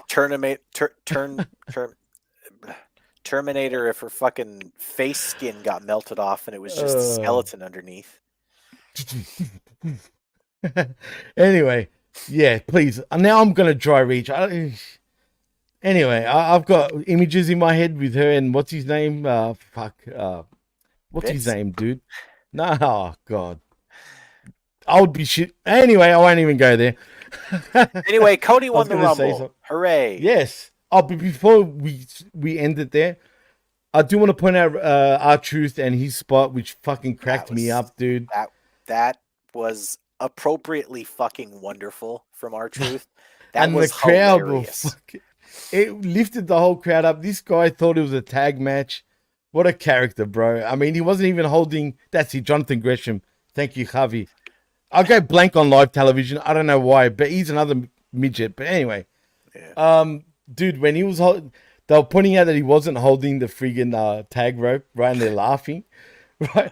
But and Dom and everyone's confused, you know what I mean? Like, what the hell's not a tag match? You know what I mean? When Dom gives the hot tag to R-Truth, the whole friggin' roof friggin' lifted. And I'm not gonna lie, by that point, I would have been happy if Truth won it, dude. I kid you not. No, but come on, that was legit. I think that was legitimately the pop of the night. Oh, easily. I agree. Absolutely. He's a fun guy, dude. He's a troll 24/7. I watched him on Busted Open last week. He was just kicking back in the interview with just his underwear on. I'm not kidding. He's a national treasure. I love R-Truth. And he's on the show with LaGreca and fucking Bully Ray, and he's making these guys laugh all the way through, dude. And I'm just laughing like, you motherfucker is such a troll. But the fact that it was in his underwear and he's flicking his briefs around and everyone's laughing. Dude, he's so good, man. You can't, how can you not love this guy? As a person and just as an entertainer, this guy has been fed so much shit, but you can feed him anything. No shit. You can feed him anything. And he makes it entertaining. I think that's why he's still got a job. Even WWE can't make him look like shit. They tried. It just doesn't work with Truth. That's how fucking good he is, man. Yeah. Yeah. Legit. He like, if people want to know what charisma is. That's charisma, man. I mean, ounces of it. And he can play the bad, like, you know, the Truth character, like, where he's all gangster and serious. If he wants to do that, he can. But him being this way is just, he makes it every time I think I'm going to get sick of this guy. I can't, man. I don't know. He's just so good. But anyway, yes, though Cody does end up winning the Rumble, he is a national treasure panda, absolutely. And Cody does win the Rumble, and I do like the interaction at the very end because he went straight for Roman, and they both looked almost angry, like they wanted a piece of each other. No one acknowledged fucking Seth Rollins. It was like, get out of here, I don't care about you.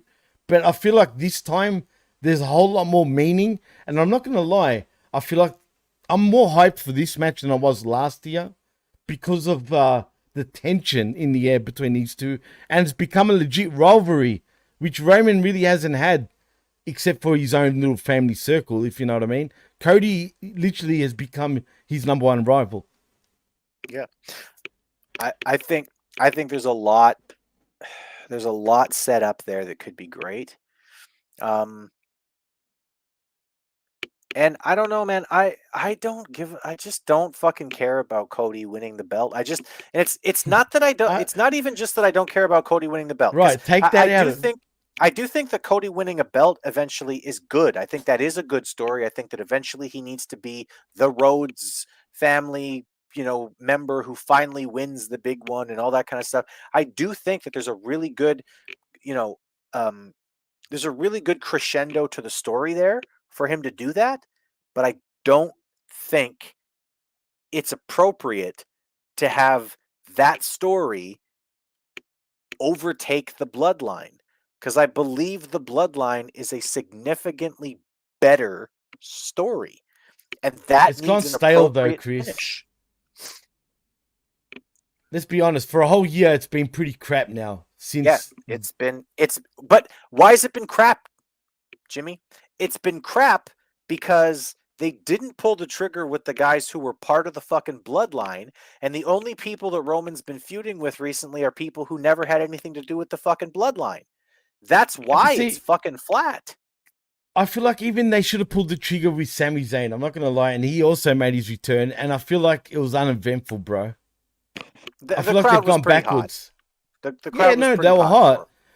But I don't think they were expecting someone else. I felt like they were happy, but it was like a sort of thing. Like, they were expecting, if you smell. Yeah, I was saying The Rock even, right? And that didn't happen, And they shouldn't do guys like that wrong, because it's little things like that that can make people look at and the perception of a certain wrestler differently, and that's not cool, man. Because Sammy doesn't deserve that. But where do you go with Sammy? No one in the chat is even talking about Sammy. That's kind of telling to me. Yep. You know what I mean? So I'm just worried for him. I don't know where we're going to go with Sammy right now. I truly don't. I really don't. Either way, it's all backwards for him at the moment. It is what it is. Hello, Todd. You're entering while we're ending. So, but thank you for joining us. Go back and listen. Go back and listen. Yeah, exactly.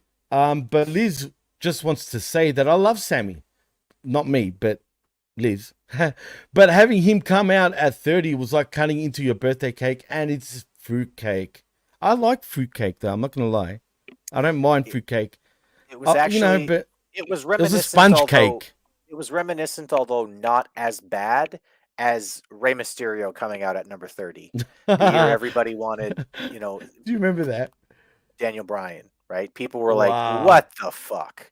Right? You love Ray. Everybody loves Ray. Nobody in the world wants to boo Ray, but it was like, I cringed, fuck off. At that time. That's how I felt too. I was like, don't do that to Ray. Come on. That's WWE's fault. It's lately placements in the Rumble sort of affect guys, man. The 30 spot now, it used to be very coveted, but it's becoming almost the dead spot where people turn on you because it's always been a babyface lately, like a high-end babyface, which is wrong. I feel like 30 should always be for the heel and the heel only, because it's especially if they're going to win. And I said this last year when Cody won coming in at 30. I was like, that's wrong on every level imaginable. Because you're supposed to build this guy up to be some superhero, and he wins it at 30. That's not what babyfaces do, man. He didn't work for it. Babyfaces don't come in at the end and steal a win. right? God damn. Yeah, Oh, absolutely. and then this year he was at 15, right? Who? Cody? Cody. Yeah, 15, He which was at is 15. about a right And spot to have him. next year, after he loses to Roman this year, next year Oh, he's God. going to be at number 1. He'll last the whole thing. He'll No, actually that's bad it'll too. be actually like he deserves. I'm telling you, man, this story writes itself. Okay, but then if he wins 3 in a row, say, and he'll be the first one in history to do that, if Yep. that happens. Yep. That's 3 in a row without winning the world fucking championship, dude. No, That's borderline He'll win dangerous. on the third one. He'll win on the third one. So third time lucky? I just lisped there like Cody. So you're saying third time lucky? Yep. Wow, Jesus. And You're treading on real thin ice here, Chris. It's very dangerous. I'm saying Triple H is exactly the guy who's going to say a 3-year storyline. Yes. And the 3... Oh, I don't know, man. It's interesting. Like, don't get me wrong, but Chris thinks CM Punk and Stone Cold is the story yet to be told. It's not happening this year, bro. Do we have any idea of where WrestleMania is taking place next year? Next year? Yeah. No, they'll announce that during this year's WrestleMania in Philly. Huh. Why? Imagine it's Atlanta. Oh, God. Come on, bro. Why? So, okay. All right. You make me want to look up what the rumor is for the year after, to be honest, right? If Atlanta is the place, oh, yeah. I think Todd's right. Minneapolis could be the place. Although, Todd, they have been saying Minneapolis for a few years and it just doesn't happen for some reason. But that is true. But if it is Atlanta, then I will 100% agree that you're right. 100%. It's just the way it will be. But yeah, it is just a rumor, not facts. When was the last time they had a Mania in Atlanta? Not long ago, I don't think. A few years ago. Wait, let me just look that up quickly. WrestleMania in Atlanta. I'm pretty sure it was in the last 5 years. I could be wrong. But someone in the chat, even if you know Atlanta, I'll just see. Because I seem to remember something like that. Hang on a minute. 27 was the last one. So that was in 2011. So it'll have been almost 15 years. Yeah, and you know what, Liz? Is exactly how I feel about Elimination Chamber. Who the fuck wants to go to Perth if you're on the East Coast, right? Everyone's bitching here, by the way. Everyone from the East Coast is totally bitching about that because it's Perth. Like, who the fuck wants to go to Perth when most of the population live on my side? Do you know what I mean? That's where all the big cities are, legit. But whatever. Yeah, thank you, Harvey. I know we just figured that out. WrestleMania 27. That was a long time ago. That was a long time ago. It felt a lot sooner. Yeah, man. There's a good chance that Atlanta could get it. Just saying. But we don't know. We'll see. I'm just saying that would be like if that's where they go with it. And I mean, Atlanta, they've been making a lot of noise about wanting to put on big events lately. Specifically, like they're very, very vocal about wanting another NHL franchise right now. They're one of the 4 top cities. Yeah, they did suck. But actually, Atlanta was not.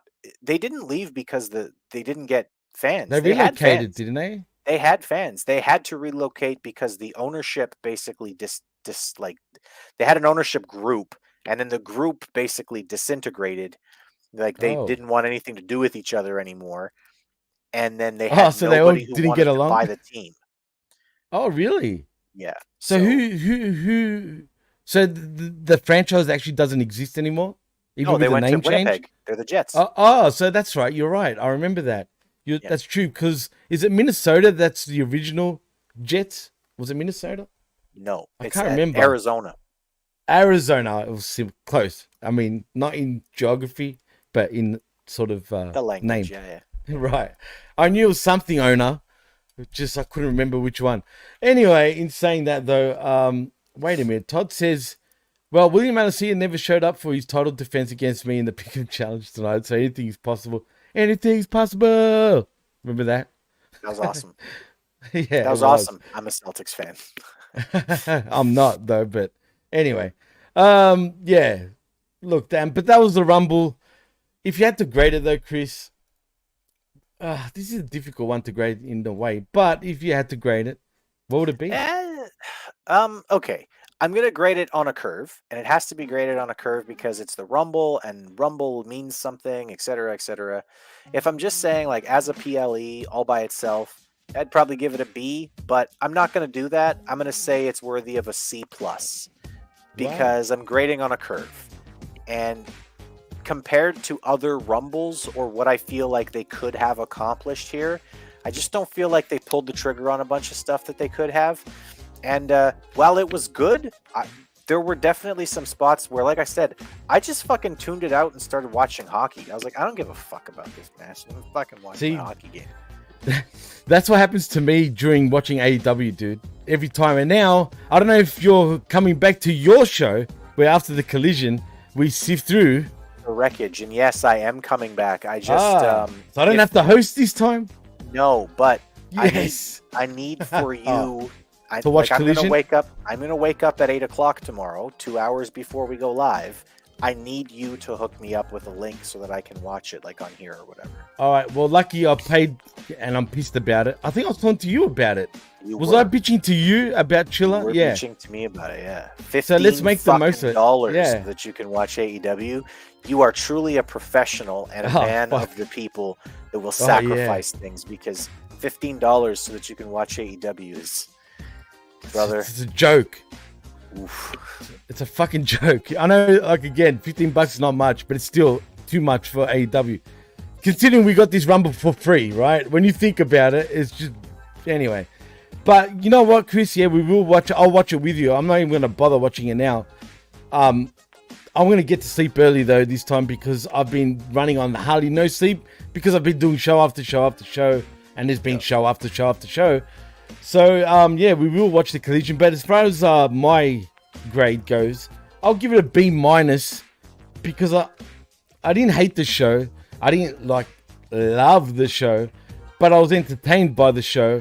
But you're right, they could have gone so many other ways, and that's the only disappointing part, that I was expecting more, but I think the fans always expect more when it comes to the Rumble. And I agree with you. To me, it is the Super Bowl and the best event of the year every time. For WWE, D seems to hate the Royal Rumble. I don't understand why. Right? I always it gets me angry. I'm like, how do you hate the Rumble? But yeah, to me, it's my favorite event of the year. As with most people, it's what sets the tone for everything moving forward. Really, it's not Mania. It's this. You know what I mean? So that's that. So B minus for you. For me, C plus. You said for you. Yep. So in saying that, then, Chris, tell them where they can find you, my friend. You can find me on Twitter. I'm at ChrisAmbs1. You can find me on Facebook. Go ahead and try to add me if you'd like. If you're wearing a wrestling belt in your profile picture, I'm not adding you to my fucking friends list. You can also find me right here on the HMG, or also on the HMG, where we do many shows, but Sunday, 10 o'clock Eastern Standard Time. After the collision, we sift through the wreckage. The wreckage with me, Jimmy T, and the VET vet. You guys can join us tomorrow then for that in 8 hours. Shit, already. Yeah. God so I'm only damn going to it. get 6 hours of sleep tonight before I have to wake up and watch it. I'm sorry about that, but also... as soon I finished the Smack Attack at 6 a.m. my time, had to wake up at 6 hours for the Rumble, and I fucking woke up 20 minutes late. You know what I mean? That's why I'm still in the same freaking jersey. I was like, God damn it, fucking wrestling. But in saying that though, Chris, if you want to follow me on the X right there at DJ MassFX, please like and subscribe right here at the PWCNetwork.popping.com, where you can find all our shows. And we're back. We're finally moving and rolling forward again. But also subscribe at channelattitude.com, where for $5 not only do you get the realest but the best talk in all of pro wrestling. Shout out to Vince Russo also for retweeting our shows, which is a big plus. Bin's on holidays too. And also HaminMediaGroup.popping.com for all our affiliate shows. And the reason why I'm pointing out about Bin's shows, because people in the chat this morning were wondering why his shows haven't been coming up. That's because he's in Jamaica. So he's Jamaican everyone crazy again. Again. Hey, he's the boss. You know what I mean? He's loving life. You know what I mean? No, Him and I'm Vinny happy Roo. for him. I'm nothing but happy for Ben. Oh, no, we love Ben. Yalla, come on, bro. Of course. He's our man. He's our boy. And, yeah, so he's Jamaican all of us crazy, as per usual, because he's always in Jamaica, living it up. And while we sit here getting hot and shit and jealous, we need holidays, Chris. God damn it. It's true. Actually, you just came back from fucking the US. What am I talking about? Olay! Peace.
The PWC Network.